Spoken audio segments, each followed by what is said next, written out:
तुम्हारे मार्क्स आए थे, हिंदी का तुम्हारे मार्क्स आए थे, उस टाइम मैं मनाली में था। और तारीख ऐसी कुछ यस थी, सर। 30-31 जनवरी के आसपास की तारीख थी हिंदी के मार्क्स की। Yes sir. फिर मैंने आपको कॉल किया था और मैं साथ में रो भी रही रो थी कि सर मैं रोते हुए कॉल आया तो कि मैं सर। उस टाइम पे मैं खुश था कि जब तुमने अपने मार्क्स बताए टोटल, तो वो यस बहुत ही सर। ज्यादा मार्क्स थे, क्योंकि तब तक मैं यही कहूंगी क्योंकि मैं तो आपसे हजारों बार मिल चुकी हूँ, तो मैं यही कहूंगी कि सर तो हमेशा ही मतलब अब ओपन है बात करने के ये लिए। तुम्हें आप लग रहा जितना है भी बहुत टाइम सारे लोगे लोगों को आप लगता है कि आई जो एम भी। Inaccessible. No sir, no sir, you are very much accessible. And मतलब अब जो अतुल्य बैच है सर, मैं उसकी भी पार्ट थी, तो उसमें जो एक होता है ना कि क्राउड से अलग करने वाली जो बात होती है, जो वो सर ऑफलाइन वहां लगाया से था फिर हमने हो गया। पिछले साल। ऑफलाइन भी, और उस साल से मैंने ऑनलाइन भी लगाया था कुछ क्लासेस हम्म। ना। हम्म। तो उस तरह से तो फिर वो हो गया, उसमें ब्यूटीफाई करने के लिए सर इतना अच्छा कंटेंट है, तो मैंने उसको भी इंटीग्रेट किया अपने नोट्स में। तो आई थिंक इसलिए मेरे इतने अच्छे मार्क्स आए थे। अच्छा, ये बताओ, जैसे मैं तो तुम्हारे अब घर देख लिया है ना, और जेन्युइनली बहुत, जैसे शीतल का घर जो है, नाहन से भी 100 किलोमीटर दूर, जो है हरिपुर धार से भी 15 किलोमीटर और आगे जाके। Good morning everyone. आज जो है हमारे बीच में शीतल शर्मा, जिन्होंने इस साल डिस्ट्रिक्ट कंट्रोलर जो है एचपीएस एग्जामिनेशन को क्वालिफाई किया और district controller as a services को ज्वाइन किया है, और अब इनकी ज्वाइनिंग भी हो चुकी है, तीसरा दिन भी है इनका ऑफिस के अंदर, और आज छुट्टी का भी दिन है। तो आज हम इस छोटे से सेशन के अंदर, मेन ऑब्जेक्टिव सेशन का क्या रहेगा कि इन्होंने जो अपनी तैयारी है लार्जली सेल्फ स्टडी के माध्यम से परस्यू करी, और उस तैयारी के दौरान कैसे इन्होंने तैयारी को परस्यू किया है, अप्रोच किया है, और उसी तैयारी के बीच में क्या क्या हर्डल्स इनको आए हैं, क्या क्या चैलेंजेस इन्होंने फेस किए हैं, और कैसे कैसे उन मेंटल चैलेंजेस से ओवरकम किया है और उस पेपर को क्वालिफाई भी किया है। और अच्छी बात क्या है कि इन्होंने कम टाइम में क्वालिफाई किया है, तो काफी सारे लोगों के लिए लर्निंग भी होगी कि कैसे कम टाइम में पेपर को क्वालिफाई भी कर सके। इन्हीं की जुबानी सुनेंगे सारा इनका इंट्रोडक्शन, है ना, और क्या क्या अलग अलग विभिन्न प्रकार के चैलेंजेस इन्होंने फेस किए हैं। सबसे पहले तो शीतल जी, सबसे पहले अपना इंट्रोडक्शन दो और बताओ आप कौन से जगह से, remotest of region of the state से आते हो। सर मेरा नाम शीतल है और मैं कांडू बड़ोल, एक गांव है हरिपुर धार में, मैं वहां से हूँ सर, सिरमौर से। और बैकवर्ड रीजन तो सर टेरियन वाइज भी है और अपॉर्चुनिटी वाइज भी है, तो इसलिए एक चैलेंज ये तो था ही। ठीक है, और अपना पूरा ये वाला पार्ट जो आपका स्कूलिंग वाला पार्ट है और कॉलेज वाला पार्ट है, उसको थोड़ा सा डिस्क्राइब करो कि कैसे कैसे स्कूलिंग कहाँ कहाँ पर हुई और कहाँ पे आपने अपने कॉलेज जो है कंप्लीट किया। सर मेरी जो 5वीं तक की पढ़ाई है वो तो शिलान स्कूल से हुई है, और 5वीं से लेकर 8वीं तक की मेरी कोरक स्कूल से हुई है। और उसके बाद सर मेरी एवियन स्कूल से हुई है, नाहन। और उसके बाद मैंने कॉलेज किया है नाहन कॉलेज से, government college. And then masters in sociology HPU से सर। अच्छा, और आपके पास ये जो कॉलेज में सब्जेक्ट्स थे, कॉलेज में कौन से सब्जेक्ट्स थे, और स्कूल में, और मीडियम के बारे में जरूर बताइए, क्योंकि अलग अलग मीडियम के बच्चे, हिंदी और इंग्लिश मीडियम के बच्चे इस एग्जामिनेशन को देते हैं, तो उनको भी थोड़ा सा और जानकारी मिल पाए। सर 8वीं तक तो मेरा मीडियम था हिंदी मीडियम। और उसके बाद फिर मैंने जब मैं नाहन गई थी एवियन स्कूल में, तो मैंने फिर इंग्लिश ऑप्ट किया था सर। और फिर आगे तक मेरा इंग्लिश ही रहा, और बाद में इस एग्जामिनेशन में भी मेरा मीडियम इंग्लिश ही था। अच्छा, एक बात बताओ, जैसे 8वीं तक आपका हिंदी मीडियम था ना, तो हिंदी मीडियम से, यस और सर। क्योंकि शुरू में जो लैंग्वेज होता है वो स्टार्टिंग एरा में अगर लैंग्वेज का अच्छा बेस बन जाए तो उस लैंग्वेज में आपका कॉन्फिडेंस भी बिल्ड होता है और आपके लिए वो सरल भी हो जाती है। लेकिन 8वीं तक आपकी हिंदी थी और उसके बाद आपने स्विच किया है और स्कूल लेवल पे स्विच किया है ना, इंग्लिश मीडियम में। तो उस स्विचिंग में क्या आपको यस चैलेंज सर। फेस हुआ, और क्या वो समस्या आपको जब आप मेंस लिख रहे हो, क्योंकि मेंस में आंसर राइटिंग में भाषा बहुत इंपॉर्टेंट एस्पेक्ट है, वहां पे क्या आपने वो चैलेंज फेस किया कि आप हिंदी यस टू इंग्लिश कन्वर्ट हुई हो। सर, स्कूल में तो ये क्योंकि मैं एवियन स्कूल में गई थी, तो ये एक इंग्लिश स्कूल है सर नाहन में, तो इस वजह से मैंने चेंज किया था। चैलेंजेस उस टाइम तो बहुत थे क्योंकि सर मैं बिल्कुल ही गवर्नमेंट स्कूल से पढ़ी थी, ऊपर से हिंदी मीडियम था, तो इतना स्ट्रॉन्ग बेस वैसे भी नहीं था। तो सर फिर बाद में मुझे टाइम लगा वहां पर भी, और सर इतना था कि जब मैं 9th क्लास में वहां पे आई थी, तो आई फेल्ड इन साइंस अच्छा। And even in maths sir, अच्छा, क्योंकि उससे इतना पहले ज्यादा स्कूल चेंज लेवल हो तक गया ठीक था, था, शिफ्ट हो गया 8th तक था। मैथ्स और साइंस ठीक था अदरवाइज। ये सर मैं फर्स्ट ही आती थी स्कूल में, लेकिन सर वहां पे बिल्कुल ही मैं बिल्कुल ही बिलो एवरेज हो गई, जस्ट बिकॉज कि मेरा मीडियम चेंज हो गया सर। साइंस का स्पेशली मुझे प्रॉब्लम हुआ, मैथ्स तो चलो फिर भी मीडियम का नहीं उतना रहता है। हम्म। लेकिन सर इस तरह से, और उसके बाद फिर मैंने लेकिन आगे फिर इंग्लिश ही ऑप्ट किया। और सर मैं ये बोलूंगी कि ये मेरे लिए एक प्रॉब्लमेटिक भी बना बाद में, क्योंकि मेरा एक जो बहुत अच्छा मीन्स का अटेम्प्ट हुआ था, वो मैं हिंदी एक लैंग्वेज का जो क्वालिफाइंग पेपर होता है ना, उसकी वजह से मैं फेल कर गई। तो सर मैं ये बोलूंगी आपका जो भी मीडियम है ना, आप उसमें अच्छा करो। और उस मतलब सिलेक्शन होता है सर, मीडियम पर ये नहीं डिपेंड करता। क्योंकि कई सारे ना विद्यार्थी, और आप तो मिले भी होंगे यहाँ चंडीगढ़ में, कि बीइंग हिंदी मीडियम वो स्टक हो रहे हैं इस पूरी प्रिपरेशन के अंदर, क्योंकि काफी सारे समस्याएं उनको मीडियम वाइज फेस करनी पड़ रही है। तो उसमें मतलब आपका इतना कोई मुद्दा नहीं था कि हिंदी टू इंग्लिश शिफ्ट हुए, तो उसमें स्टक हो गए हो आप ना लैंग्वेज में, बल्कि आप हिंदी में स्टक हुए हो। Yes sir. तो मैं वही बोल रही हूँ कि मतलब आपका जो भी मीडियम है ना, आपने उसमें अच्छा करना है। अच्छा मतलब कि अगर हिंदी सर क्वालिफाइंग पेपर के लिए अगर इतना डिमांड कर रहे हैं, तो सर अगर कोई हिंदी मीडियम से है तो ऑब्वियस सी बात है वो बहुत एक्सपेक्ट कर रहे हैं। वो जो ठीक बात तुम्हारी है। वोकेबलरी है वो एक फॉर्मल हम्म। वोकेबलरी एक्सपेक्ट कर रहे हैं, वो अच्छे वर्ड्स एक्सपेक्ट। तो आई थिंक यही है कि मतलब जो भी आपका मीडियम है ना, उसमें आपने मतलब अच्छा करना है, लैंग्वेज वाइज भी और वैसे भी। अच्छा, जैसे टोटल अभी आपने तैयारी कौन से सन में शुरू करी वो बताना, है ना, और कैसे कैसे जो है कहाँ कहाँ पे हर साल कौन सी स्टेज पे स्टक हो रहे हो, कितने मार्क्स से स्टक हो रहे हो, हिंदी में कब स्टक हुए और प्रीलिम्स क्वालिफाई करे, वो पूरे जर्नी एक बार बताओ। ताकि लोगों को कई बार क्या होता है कि कई बार लोगों को लगता है कि यार बहुत ही बड़ी जर्नी है, शायद 10 साल ही लग जाते हैं, किसी को लगता है यार 2 ही साल लगते हैं। तो है ना, तो रियलिस्टिकली जो है आपने कितना टाइम लिया इस पूरे एग्जामिनेशन में? सर मैंने अपनी तैयारी जो एचएस के लिए वो शुरू करी थी 2022 से। तो सर अच्छा। पहला अटेम्प्ट तो वैसे ही उस टाइम मैंने इतना पढ़ा भी नहीं था। तो बस क्योंकि मेरी क्वालिफाई थी एज वाइज ना, तो फिर मैंने दे दिया था सर। तो उसमें तो प्रीलिम्स मेरा मैं क्वालिफाई नहीं कर पाई थी। और उसके बाद फिर जो 2023 में मेरा अटेम्प्ट था, उसमें सर प्रीलिम्स मेरा 0.7 मार्क्स से मेरा फेल हो गया जीएस में सर। अच्छा, ये तो तैयारी फिर आपने नाहन में ही रह के करी है और सेल्फ स्टडी से करी है? Yes sir. हाँ, तो ये भी यस बताना है सर। ना। फिर उसके बाद यस सर, ये दो अटेम्प्ट मेरे नाहन से ही थे। लेकिन सर ऐसा था कि प्रीलिम्स तो चलो मैं नहीं क्वालिफाई कर पाई थी, लेकिन एक ना राइटिंग की आदत मुझे थी, मैं लिखती रहती थी आंसर्स ना। अच्छा, पहले बेशक भी जब आप मुझे घर पे वो तैयारी कर मतलब रहे थे? Yes sir. Okay. Yes sir. मैं डेली न्यूज़पेपर से जो भी मुझे टॉपिक मिलता था मैं लिखती रहती थी। उसके अच्छा। बाद सर जब मैं चंडीगढ़ आई, फिर मैंने एक प्रॉपर टेस्ट सीरीज ज्वाइन करी सिविल स्टैट में भी। तो सर प्रीलिम्स की? मेरा एक पूरा जो एमसीक्यू। और यस सर। जब मैंने मेरे इंटीग्रेटेड टेस्ट सीरीज ज्वाइन करी थी, प्रीलिम्स विद और मेन। प्रीलिम्स और मेंस वाली ना, जब हम लोग मिले थे। Yes sir. Yes sir. Okay. तो फिर मैंने वहीं से ही करी है ये। और मैंने फिर एमसीक्यूज जब सर रिगरसली बहुत ज्यादा सॉल्व किए, तो सर हम्म। एक वो आ जाता है कि तुम्हारे मार्क्स इंप्रूव होते हैं, खुद ही होते हैं सर। और ये ऐसा होता है कि स्टार्टिंग में प्रोसेस ना बहुत बोरिंग लगता है। और तुम डेली आ रहे हो या सेकंड डे थर्ड डे आ रहे हो, फिर तुम वहां पे मॉक दे रहे हो, फिर जाके तुम्हें उसे एनालाइज भी करना है, फिर ये भी देखना है। और सर आपने तो बिल्कुल ही मुझे ऐसे कर दिया था कि तुमने सब कुछ देखना है कि गलत कौन से हो रहा है, सही कौन से हो रहा है। जैसे और ना फिर एक जो चीज, गलत हो रहा है। एक सेकंड यहाँ पे टोकूंगा, है ना, बिल्कुल ठीक आप बोल रहे हो। हाँ जी। बहुत सारे हाँ लोग जी हमारी सर। टेस्ट सीरीज ज्वाइन करते हैं ना, तकरीबन कई नंबर बताओ, मैं 1000-1500 बच्चे जो है टेस्ट सीरीज ज्वाइन करते हैं प्रीलिम्स की। लेकिन ना हाँ ये जी वाले सर। जो तुमने पॉइंट बोला ना कि एनालिसिस नहीं करते, वो टेस्ट देते हैं और उस टेस्ट को भूल जाते हैं, है ना, तो यस हाँ सर। इसको बोलो अब। तो सर ये तो बहुत इंपॉर्टेंट है, क्योंकि सिर्फ टेस्ट देने से कुछ नहीं होगा। वो तो आपने जो पढ़ा है उस टाइम फ्रेश फ्रेश पढ़ा होता है, जाके तुम वो दे रहे हो। लेकिन आपने ये जरूर देखना है कि उसके बाद वाला प्रोसेस है बहुत टायरिंग होता है और बहुत बोरिंग भी होता है, ये तो बिल्कुल सच है। लेकिन सर हर एक क्वेश्चन को फिर देखना है, आंसर की से मैच करना है, फिर ये देखना है कि कौन सी स्टेटमेंट आपको आती थी, कौन सी नहीं आती थी। और अगर कोई नहीं आती थी तो वो क्यों नहीं आती थी। फिर सर आप बोलते थे कि उसमें भी तुम्हें ये देखना है कि कंटेंट वाइज कोई प्रॉब्लम है, या प्रॉब्लम नॉलेज गैप कोई प्रॉब्लम है। तो उसमें जो भी आपको इशू है उसको आपने लोकेट करना है। उसके बाद सर आपने एक मेरा ना रजिस्टर बनवाया था कि जितने भी आपके गलत हो रहे हैं ना, वो एक बार आप लिख लो पूरे पूरे ना, मैं भी भूल ताकि गया। आपको वो हमेशा ध्यान रहे। हाँ जी मैं भी भूल सर। गया। हाँ जी सर। ओके। ये मुझे याद है क्योंकि मैंने ये किया है सर। ये हाँ। तो फिर बोला कि पूरी स्टेटमेंट लिखो, ताकि तुम्हारे दिमाग में ना, क्योंकि सर जो चीजें गलत होती है ना वो तुम्हें याद रहती है अगर तुमने हम्म, उस पर काम किया हो तो। ठीक तो बात है। फिर बस इसी तरह से मैंने वो रजिस्टर बनाया था। अच्छा, तो जिसमें सर हम ये लोग नोट्स अपडेट करते थे उसकी बात करो। हाँ। सर नोट्स तो चलो मेंस के तो अलग है ना। नहीं नहीं, प्रीलिम्स के ठीक है। नोट्स मतलब जो गैप वाला जो टेस्ट सीरीज से जो हमारी यस सर। लर्निंग थी, उसको जो यस सर। हम जॉट यस डाउन कर रहे थे। Okay okay. Yes sir. तो वो मैंने बनाया था। उससे सर क्या हुआ ना कि जब भी आगे फिर जब बहुत ज्यादा मैंने एमसीक्यू सॉल्व कर दिए थे ना, उसके बाद अब मेरे पास अगर क्वेश्चन पेपर आ रहे हैं तो मुझे कहीं ना कहीं आइडिया है कि यहाँ पर गलत है। ये मुझे फंसाने की कोशिश कर रहा है, क्योंकि इतनी ज्यादा प्रैक्टिस होने के बाद ना सर ये चीजें आ जाती है धीरे धीरे। ठीक तो बात फिर है। मेरा 2024 में मैंने पहला प्रीलिम्स क्रैक किया था सर। उसके हम्म। बाद मेरा पहला ही मेंस था। और और उसमें सर कितने मार्क्स मेंस है, प्रीलिम्स में मार्क्स बताओ? 120 के आई डो आसपास? Not remember a, exactly. Yes sir. हाँ 120 प्लस, उसके ऑलमोस्ट बाद तो इतनी तुम्हारा ही। स्कोर बहुत ही इंप्रूव हो गया था, मतलब हर बारी। Yes sir. इस बार 111 है। तो हम्म। आई थिंक मैं ये बोलूंगी कि अ, एक बार बस वो मेहनत कर लो। और ये बहुत ही, मैं बोल रही हूँ सर अगेन, बहुत बोरिंग है सर। बार बार टेस्ट सीरीज में आ रहा है, और उस टाइम इतना इतनी मतलब जैसे गर्मी का मौसम होता है, हाँ, तो पीक फिर गर्मी इतने थी, धूप में हाँ। तुम आ रहे हो। हम्म। Yes sir.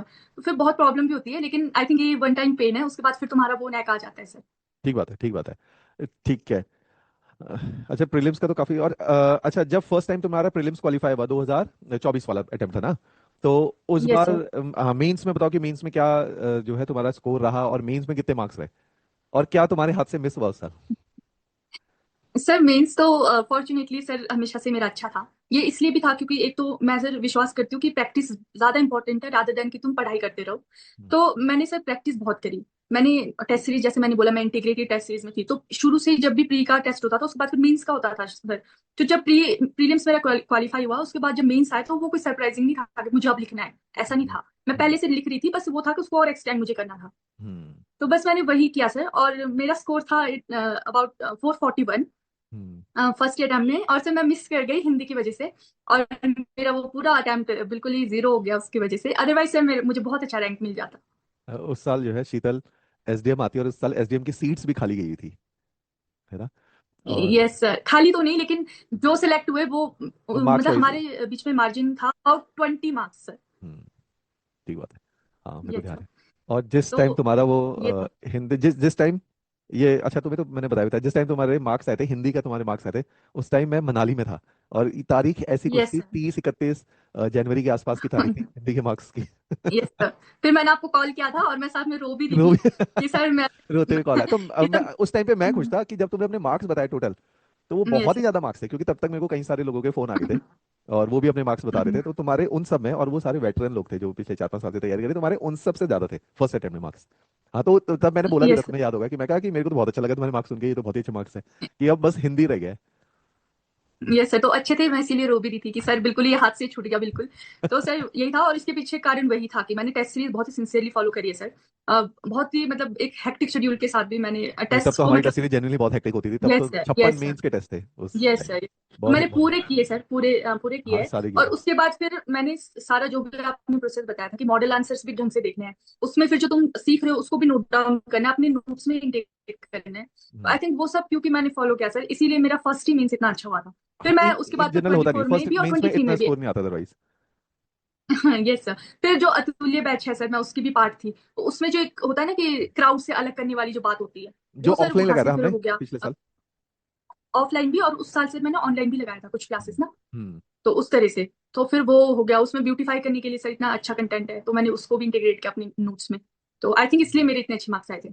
अच्छा, नहीं इस बार तो मतलब उस कुछ लोग तो बड़े क्लोज थे जो उससे इस बार, जैसे अनुज का मैंने सेशन लिया था इससे पहले ना, तो वो भी अतुल्य बैच का ही था। और भी थे इस बार काफी सारे लोग थे जो मेंस तो लिखा आपके साथ, अंकिता और ये सारे लोग थे, मेंस तो लिखा लेकिन हो नहीं पाए, लेकिन उनके फर्स्ट अटेम्प्ट के हिसाब से 400 की रेंज के आसपास मार्क्स वो के आसपास पहुंच गए थे उससे ना। अच्छा, यस एक सर। और चीज बताओ, जैसे मैं तो तुम्हारे अब घर देख लिया है ना? और जेन्युइनली बहुत, जैसे शीतल का घर जो है नाहन से भी 100 किलोमीटर दूर जो है, हरिपुर धार से भी 15 किलोमीटर और आगे जाके जो है।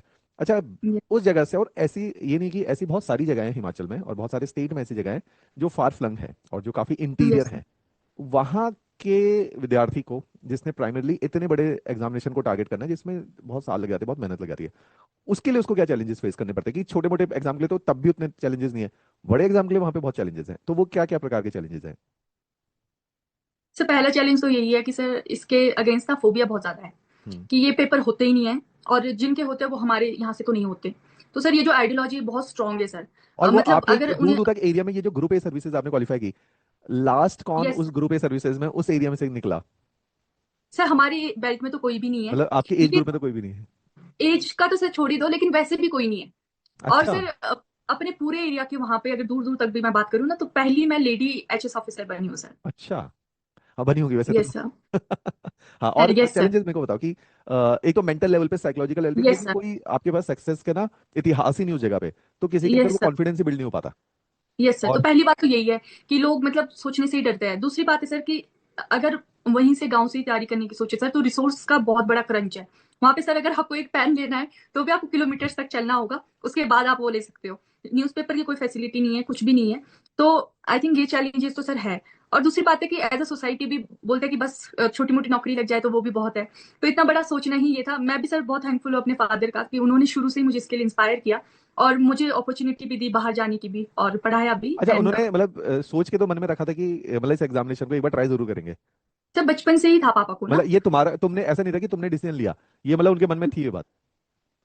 सर थर्ड फोर्थ क्लास की बात है ना, तो मैं वैसे ही जब भी कोई ऐसा सिलेक्ट होता था ना, कुछ भी छोटा मोटा कुछ भी, हाँ, तो हाँ, मैं हाँ। बोलती, तो जैसे पापा खुश होते थे तो मैं पूछती थी ना कि पापा चलो इन्होंने तो ये किया है, आप मुझे ऐसा बताओ जो बहुत बड़ा हो, बहुत बड़ा हो, इस तरह से ना।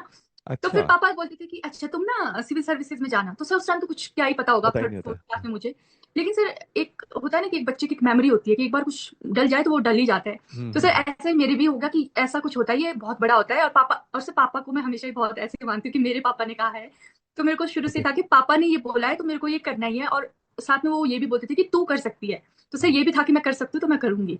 तो ये तो उनकी वजह से ही मेरे अंदर भी आया सर, अदरवाइज तो बहुत मुश्किल था। बहुत मुश्किल है, हाँ, मतलब इनिशियल लेवल पे कि खुद से डिसीजन लेना, उस डिसीजन को इतना वो फर्मली आपके अंदर बैठा हो और आप उस डिसीजन को यस होल्ड करो इतने टाइम पे, बड़ा मुश्किल होता है, लोग गिव अप कर देते हैं। ये यस है। सर। ओके, अच्छा ये बताओ कि जैसे हिंदी फर्स्ट टाइम में हिंदी आपका जो है 28 नंबर थे आई गेस, अगर मेरे को ठीक याद यस है सर। ना, तो हिंदी फंस गया, फिर हिंदी कैसे इंप्रूव किया, क्योंकि हिंदी बहुत सारे लोग हमारे इस बार फिर हिंदी में फंसे हैं, तो हिंदी कैसे इंप्रूव किया? ये बोलूंगी जो अभी हिंदी में फंस रहा है कि आप हम्म। सच सच में बहुत सिंसियर स्टूडेंट हो तो अपने आप को ना इससे मत जज करना। और दूसरा मैं यही बोलूंगी सर कि मतलब हिंदी अगर ऑब्स्टेकल बन रहा है तो फिर इसको आप पार भी कर सकते हो। एफर्ट्स लगेंगे लेकिन हो जाते हैं सर। जैसे मैंने सर हिंदी का न्यूज़पेपर स्पेशली लगाया था मेंस के टाइम पे ना, हम्म। ताकि एक जो वोकेबलरी है वो मेरे पास हो, अच्छी अच्छी जो आते हैं ना न्यूज में वो हम्म। हो। और दूसरा सर मैंने ना पढ़ने से ज्यादा मैंने राइटिंग पे ध्यान दिया उसमें भी सर, हम्म। क्योंकि अल्टीमेटली आपको वहां पे लिखना है। वो नहीं कि आपने रटा कितना है, ग्रामर कितना रटा है। राइटिंग पार्ट वो सर बहुत जज कर रहे हैं, अगर आपकी राइटिंग पार्ट सही नहीं है। और writing part is about I think 70 marks, 100 में से ना। हाँ, 30 नंबर का तो ग्रामर है। हम्म। यस सर, तो उस पे तो आपको काम करना ही पड़ेगा, आप उसको इग्नोर नहीं कर सकते हो। एटलीस्ट एवरेज मार्क्स आपके इतने होनी चाहिए कि आप कट ऑफ क्वालिफाई कर सको। ठीक तो बात सर है। उसमें मैं बोलूंगी कि आपने राइटिंग आपने करनी है, आपने लिखना है। आप ये मत सोचिए कि क्वालिफाइंग पेपर है और इतना इन्वेस्ट इसमें टाइम कैसे करेंगे। सर मैं अगर ऑनेस्टली अपना बताऊं तो आई थिंक जितना टाइम मैंने ऑप्शनल को दिया है, सर उससे थोड़ा ही कम मैंने हिंदी में दिया होगा। मैंने तो सर इस बात बहुत सिंसियरली इसको लिया था, क्योंकि मैं ऑलरेडी दो इसकी वजह से दो बहुत लॉस में हिंदी, हो चुका हाँ, था। हिंदी की तो वजह से इसलिए एक तो एचएस के अंदर एसडीएम जो है हमारे हाथ से निकला, और दूसरा जो है अलाइड जो है वो भी हिंदी के से गया, तो दो बैक, और यस वो सर, एक उसमें साल के, मुझे 1 साल में ही। 1 साल के अंदर अंदर दो पेपर जो है हाथ से निकल गए थे बिकॉज ऑफ हिंदी, है ना, तो यहाँ हिंदी तो, यस सर। हाँ, it had been a challenge for the past 2 years, वो तो रहा कई लोगों के लिए ना, तो ये है। अच्छा, यस अब सर। मेरे को ना और सर हाँ हाँ हाँ, बोलो बोलो। सर मुझे एक चीज बोलनी है ना। एक सर ने बोला था, जो पॉलिटी वाले सर है ना, वो आए थे एक बार अतुल्य क्लास में। विशाल सर।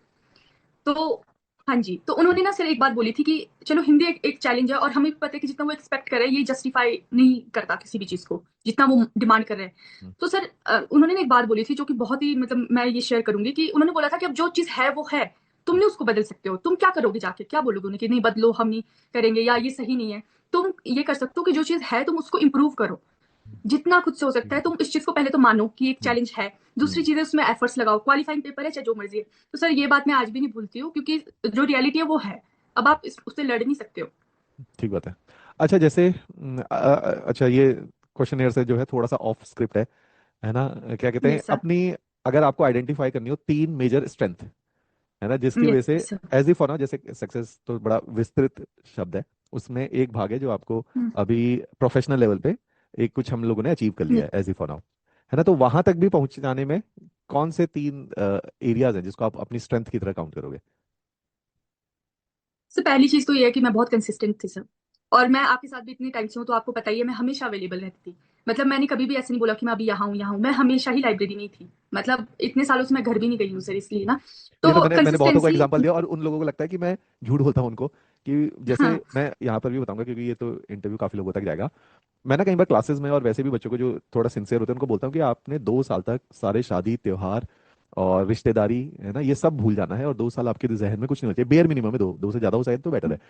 और लोगों को लगता है कि ऐसे कैसे हो सकता है कि जब तक पहाड़ों में एक एक महीना शादी में ना खराब किया जाए, जब तक 20-20 दिन 25 दिन दिवाली पे ना लगाए जाए, तो उनके लिए ये बात बहुत नहीं है। तो शीतल इसका जो है एक ग्लिटरिंग एग्जाम्पल है कि दो 2 साल तो हो ही गए थे मुझे लग रहा है घर गए, 1-1.5 साल तो बड़ा बेयर होता है कि सर 2 साल तो वैसे तो गए थे कि मैं नहानी बहुत कम जाती थी सर, जो पास में ही था ना। पास में था, और हाँ। गांव जाए हुए तो सर मुझे 4 साल हो गए थे। हाँ, तो इसलिए मैंने ये बात अभी आ भी गई है, तो ये इट इज़ क्वाइट नॉर्मल कि आप, और क्योंकि दिल्ली में भी जब आईएएस की तैयारी करते हैं तो वहां पर लोग 4-5 साल तक घर नहीं जाते हैं, है ना, तो ये इट इज़ क्वाइट नॉर्मल, तो एक स्ट्रेंथ यस होगी सर। कंसिस्टेंसी, दूसरी?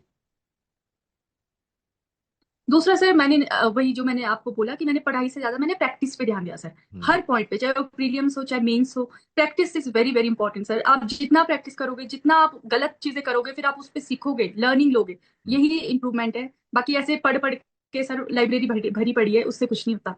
ठीक बात है, ठीक बात है। और तीसरी? और सर थर्ड थर्ड चीज थर्ड थर्ड मैं बोलूंगी जो मेरा एक टाइम टेबल था, डिसिप्लिन। हम्म। मैं रही हूँ सर इस जर्नी में। हमेशा ही मैं एक प्रॉपर टाइम पर जो उठना था, या एक प्रॉपर टाइम पे फिर सोना भी था, और जो आवर्स थे कि हाँ इतना तो मुझे करना ही है। तो आई थिंक वो भी एक बहुत मेरी बड़ी स्ट्रेंथ है सर। और सबसे फोर्थ जो मैं बताता हूँ कि जैसे डिसिप्लिन कंसिस्टेंसी इन चीज़ों को हम्म। ड्राइव करता है कि मतलब how eager you are about your goals, कि आप कितना पैशनेट हो, कितना पागलपन है आपके अंदर अपने उस गोल को लेके जो सेट है। अगर वो पैशन का लेवल बहुत ज़्यादा है तो आप बाय डिफॉल्ट डिसिप्लिन हो जाते हो, बाय डिफॉल्ट आपकी नींद खत्म हो जाती है ना, और आप कंसिस्टेंट हो जाते हो, क्योंकि आप फिर हमेशा आपके जहन के अंदर हम्म। वो रहता है कि this is a thing where I am suppose to reach, है ना। तो वो एक था कि जो आपको ड्राइव कर रहा था थ्रू। अच्छा, इस पूरी जर्नी में कभी भी तुम्हें लगा कि यार हो नहीं पाएगा, या मुझसे तो हो ही नहीं रहा है कभी भी पूरी जर्नी में कभी लगा कि हो नहीं सर पाएगा? एक या विश्वास तो मुझे हमेशा या इसलिए था स्ट्रेस, कि ऐसा मतलब मैं स्ट्रेस था कि नहीं होगा यार, जब मेरे वहां से किसी का सर निकल, मैं अब फेल भी हो गई है तो? सर मुझे ऐसा तो कभी नहीं लगा कि मेरे वहां से नहीं हुआ तो मेरा भी नहीं होगा, क्योंकि मेरे को पता है कि बहुतों ने तो ट्राई भी नहीं किया है। तो हम्म, मैंने उस बेस पे तो कभी भी जज नहीं किया। लेकिन सर ये जरूर है कि बहुत बार ऐसा होता था, अब जैसे मेरे प्री नहीं हो रहे थे तो सर लगता था कि पता नहीं मैं इसके लिए बनी भी हूँ कि नहीं बनी हूँ। फिर सर ये भी था कि बीच बीच में सर बहुत हेक्टिक हो जाता है ना, आप डेली सेम ही काम कर रहे हो। तो थोड़ा लगता भी था कि और कितना टाइम है, कब मैं घर जाऊंगी। तो ये सब क्वेश्चंस तो सर आई थिंक ये नेचुरली है। पर वही है कि तुम्हें कंसिस्टेंट भी रहना और विश्वास सर खुद पे रखना ही पड़ेगा, क्योंकि और कोई ऑप्शन नहीं होता वहां पे। एक ऐसा पॉइंट आता है जब कोई भी तुम्हें सपोर्ट नहीं कर रहा होता है सिवाय तुम्हारे पेरेंट्स के। तो आई थिंक तुम ही हो जो खुद को संभालोगे। अच्छा, जैसे ना जब आप तैयारी में आए, एज तो आपकी अभी भी कम ही है, और उस टाइम पे तो और 2 साल, 2 साल पुरानी बात होगी शायद, हम्म। तो और कम एज थी। तो एक तो जैसे इंस्टीट्यूट है, इंस्टीट्यूट में तो चलो आप हम लोगों से मिलते थे, तो एक तो फॉर्मल वे है जिसमें आप चीज़ों को ग्रहण करते हो, सीखते हो, है ना, अपना रोड मैप तैयार करते हो। एक बहुत बड़ा इनफॉर्मल वे भी होता है जिसमें आप अपने पीयर ग्रुप, अपने आसपास, है ना, जो तैयारी के प्रोसेस में है और आपकी लाइब्रेरी में बैठ रहे हैं, उनका मतलब पॉजिटिव या नेगेटिव कुछ रोल है इस पूरी प्रिपरेशन के अंदर? आप समझी मैंने क्या? सर मैं यही बोलूंगी कि मैं तो इंट्रोवर्ट टाइप हूँ ना। हम्म, हाँ जी सर। तो इतना मेरा ना इंटरेक्शन होता नहीं था। और होता भी था तो सर वो मतलब एक पॉजिटिव वे में ही होता था कि किसी से कुछ सीखने को मिल रहा है, या किसी से मैं कुछ पूछ रही हूँ या कोई मुझसे पूछ रहा है। तो इस तरह से था। लेकिन सर इसमें मैंने नेगेटिव भी देखा है अपनी आंखों आंखों के सामने ही, कि लोग ग्रुपिंग करते हैं सर, लंच करने जाते हैं, अब पता ही नहीं चलता शाम हो जाती है, वापस ही नहीं आ रहे। तो इस तरह से मुझे लगता है सर ये दोनों ही वे में तुम्हें कंट्रीब्यूट कर सकता है। But it depends on you कि आप कितने स्ट्रांग हो खुद से, अपने विल पे आप कितने कायम रहते हो। और आप मतलब बहकते नहीं हो बहुत जल्दी। तो आई हम्म। थिंक ये बहुत इंपॉर्टेंट है। नहीं, ठीक बात है। और जैसे, अच्छा, आप अपनी जर्नी को जो है पूरी जो प्रिपरेशन वाली जर्नी थी, इसको अगर मतलब फेज वाइज डिवाइड करो, है ना, तो कैसे कैसे फेज वाइज डिवाइड करोगे? क्योंकि वो मैं इसलिए पूछ रहा हूँ ताकि कई सारे लोग प्लान आउट नहीं कर पाते जब वो इस तैयारी के अंदर घुसते हैं, और उनको नहीं समझ आता है मेंस करेंगी, प्रीलिम्स करेंगी, कब क्या करें। तो अपनी जर्नी के माध्यम से बताओ कि आपने क्या क्या किया फेज वाइज। सर मेरी जर्नी के माध्यम से जो मेरी लर्निंग है सर मैं वो बताऊंगी, क्योंकि मुझे भी लगता है कि मैंने बहुत सारी चीजें आगे पीछे की है, इसीलिए शायद इतने अटेम्प्ट लगे, अदरवाइज मैं ये वैसे बहुत मैं बताऊँ, पहले कर तुम्हारे को देती ना सर। कम अटेम्प्ट तो लगे जो मेरी लर्निंग है उसमें तुम्हारे को ना कम अटेम्प्ट लगे, तुम्हारा जल्दी हो फिर भी गया सर मेरे हिसाब से, क्योंकि है। सर मेरे को ऐसा लगता है कि मैं ना बहुत सिंसियर थी सर शुरू से ही ना। तो मुझे लगता है कि मेरे को इतना भी टाइम नहीं लगना चाहिए था। हाँ, ये तो है, ये तो तो चलो। सर मैं जो मेरी लर्निंग है ना उसमें मैं यही कहूंगी। बोलो बोलो बोलो। ये यस सर। तो मैं ये कहूंगी कि आपने सबसे पहले क्या करना है, अपना सिलेबस आपने अच्छे से देखना है कि क्या है सिलेबस में।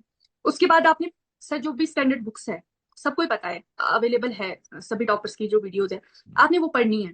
उसके बाद सर आपने अगर आप पास वो अपॉर्चुनिटी है तो कोई भी आप मेंटर या गाइडर आप गाइडेंस लो बीच बीच में, क्योंकि सर हर स्टेज पे आपको जरूरत पड़ती है। और अच्छा, जब वैसे तुम भी नाहन में मतलब थी तब आपको कोई तुम्हें चाहिए लगा होता कि है कि तुम्हें हाँ जरूरत है? कोई क्योंकि है। नहीं, जब तुम नाहन में थी और फिर भी तुमने काफी कुछ कवर कर लिया था, तब तुम्हें लगता है कि अगर मतलब उस टाइम पे कोई गाइड कर देता तो थोड़ा बच जाता? जेन्युइनली लगता है ऐसा? Yes sir. यस सर मुझे बिल्कुल ऐसा लगता है। आप सोचिए सर, जब मैं 0.7 मार्क से फेल हुई होंगी प्रीलिम्स, तो ऑब्वियसली बात है मुझे लगा ही था कि काश कोई ऐसे मेंटर होता जो ये गैप मैं फील कर पाती और मेरा सेकंड अटेम्प्ट में सर मेरा हो जाता।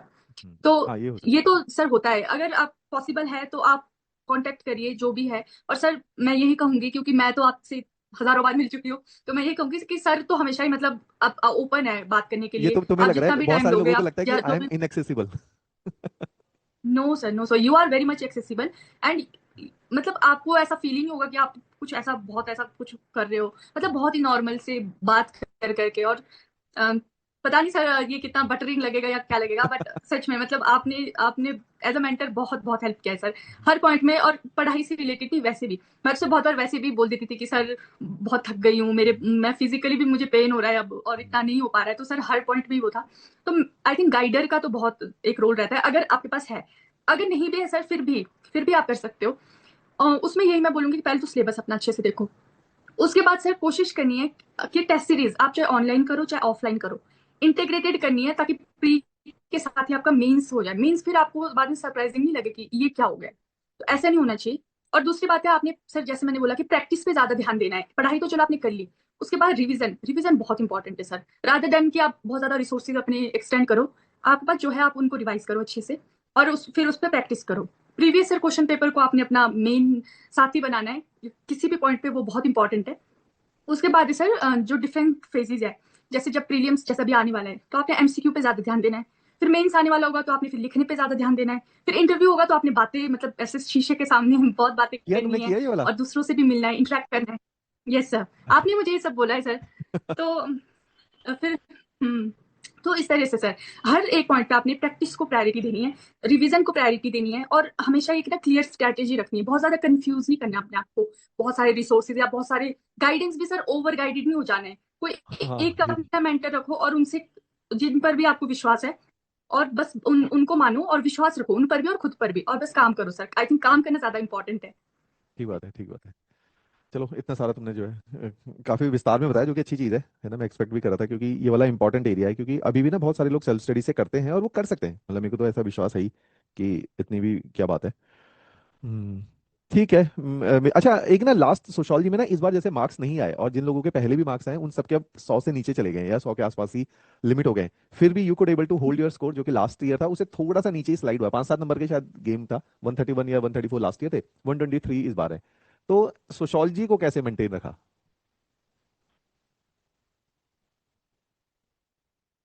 सर सोशियोलॉजी का ऐसा है कि लास्ट टाइम तो बहुत ही सर एक रॉ अटेम्प्ट मैं बोलूंगी ऑप्शनल के हिसाब से, हम्म, क्योंकि मेरे को इतना वो नहीं था सर। तो पिछले बार चेकिंग क्योंकि अच्छी हुई थी इसलिए मुझे वैसे मार्क्स मिले थे। इस बार सर मैंने सोशियोलॉजी अच्छे से किया था। दूसरी बात है सर, मैंने कंटेंट पे तो ध्यान दिया ही था, उसके साथ ना प्रेजेंटेशन पे मैंने बहुत ध्यान दिया। क्योंकि सर ऑप्शनल के पेपर ऐसे होते हैं ना कि उसमें तुम्हें खुद को बस डिफरेंशिएट करने की गेम होती है सर। बाकी पढ़ा तो मुझे लगता है सोशियोलॉजी तो छोटा ही ऑप्शनल है, सभी नहीं पढ़ा होता है, रिवाइज हम्म, भी सब नहीं किया होता है। लेकिन वही है कि तुम प्रेजेंट कैसे करते हो अपने कंटेंट को, कितना उसको अलग बनाते हो दूसरों से। तो उसमें सर मैंने जैसे ब्लैक पेन का यूज मैंने बहुत ज्यादा किया। उसके बाद जहां भी पॉसिबल था छोटा मोटा सा डायग्राम, वैसे सोशल मीडिया बनते भी नहीं है लेकिन जितना पॉसिबल था वो मैंने किया। उसके बाद सर हर एक पॉइंट पे मेरे पास कोई ना कोई थिंकर था, ताकि मैं अपने पॉइंट को जस्टिफाई कर सकूं। क्योंकि सर अगर जीएस में सोसाइटी का पेपर है और ऑप्शनल में सोशोलॉजी का पेपर है, तो अगर इनको अलग करना है तो वो थिंकर से ही अलग होते हैं, उनके थॉट से अलग होता है। तो आई थिंक ये सब करना बहुत जरूरी है। और मैं मेंटेन इसीलिए रख पाई क्योंकि मैं बोल रही हूँ कि मैंने लिखना नहीं छोड़ा, चाहे वो पिछले बार हो चाहे इस बार हो। और डेप्थ में बहुत ही अच्छे से मैंने किया था सर। मैंने सच में जब मेरा पेपर कंप्लीट हुआ था सर, तो मुझे ये था कि जो भी ये पेपर पढ़ेगा ना मतलब उसको मजा आ जाएगा। तो इस तरह से आई थिंक तुम्हारा पेपर नहीं, होना अच्छी चाहिए चीज है, अटेम्प्ट वहां मतलब पे। इस तरह का और ऑप्शनल में टाइम सेल्फ एप्रिसिएशन भी होना चाहिए अपने पेपर को लेके, कि यार बहुत ही यस अच्छा सर। हुआ है। सर मतलब मुझे था खुद से ना, अब चलो ये तो ये है कि चलो मार्क्स भी आ गए, लेकिन अगर नहीं भी आते तो सच में मेरे को ये था कि मैंने अच्छा किया है, बाकी उनकी अपनी मर्जी है, लेकिन मैंने अच्छा किया था। ठीक है, इतनी साल की जर्नी में और तैयारी में पता भी चल जाता है कि मतलब आप उसको क्रिटिकली भी देख पाते हो कि आपने जेन्युइनली अच्छा किया है कि नहीं किया। Yes sir. और फिर मेरे पास पिछले बार का भी एक्सपीरियंस था ना, तो मेरे हम्म, को ये था कि मैंने पिछले बार से तो अच्छा ही किया है। बेशक सर मार्क्स इसलिए कम हुए ना क्योंकि जो चेकिंग है वो इस तरह से हुई है, लेकिन सर हम्म, एक एवरेज पिछले बार जो मार्क्स थे पिछले हम्म, बार के हिसाब से, और इस बार मैं आई थिंक मैं सेकंड टॉपर हूँ हिमाचल में। तो हम्म, आई थिंक इतना जो इम्प्रूवमेंट है वो इसीलिए हुआ है क्योंकि मैंने सर उसमें ना थोड़ा वही है, हमेशा तुम्हारा पॉइंट होना चाहिए टू डिफरेंशिएट योर पेपर। हम्म। वो चाहे जैसी मर्जी तुम करो पर करो। ठीक बात है। तो चलिए, ये एक हम लोगों ने तो सोचा था 20 मिनट का सेशन करेंगे, भी पता नहीं शायद आधा घंटा टाइप तो हो ही गया है मुझे लग रहा है। और काफ़ी जो नए लोग हैं उनके लिए तो काफ़ी इन्फॉर्मेटिव है, और कई सारे वे लोग हैं जो अभी भी इस तैयारी के प्रोसेस के अंदर ही हैं, और वो कहीं ना कहीं बहुत कम मार्क्स से शायद मिस आउट हो रहे हैं, चाहे वो हिंदी है, चाहे वो जीएस है, चाहे वो ऑप्शनल है। तो उनके लिए भी कुछ लर्निंग इसमें रही हो। होपफुली ऐसा ही रहा हो, है ना। इसके अलावा कुछ बोलना है तुम्हें लास्ट में? सर मैं यही बोलूंगी कि मतलब आप आप जिस भी जो भी प्रॉब्लम आप फेस कर रहे हो इस जर्नी में, तो हर चीज का सोल्यूशन होता है। मेरे लिए भी चैलेंज सी सेट भी रहा है, फिर हिंदी भी रहा है, फिर ओवरऑल ऑप्शनल भी था, एवरेज ही था पिछले बार। तो हर चीज सॉल्व हो सकती है, प्रोवाइडेड कि आप इतने ईगर है उस चीज में काम करने के लिए, और आपने अपना एटीट्यूड भी पॉजिटिव ही रखना है, अच्छा आपने सोचना है अपने बारे में भी, और अपने काम को आपने सिंसियरली करना है बस। बाकी सर जो भी जिस भी फेथ में आप विश्वास रखते हैं, आप बस उनसे बातें करते रहिए, उनसे मनाइए, और बस अपने आप पे विश्वास रखिए सर, हो जाती है चीजें। चलो ठीक है। चलो अच्छा, बड़ा पॉजिटिव सा जो है मैसेज तुमने लास्ट में यहाँ शेयर किया। चलो thank you Sheetal, thank you.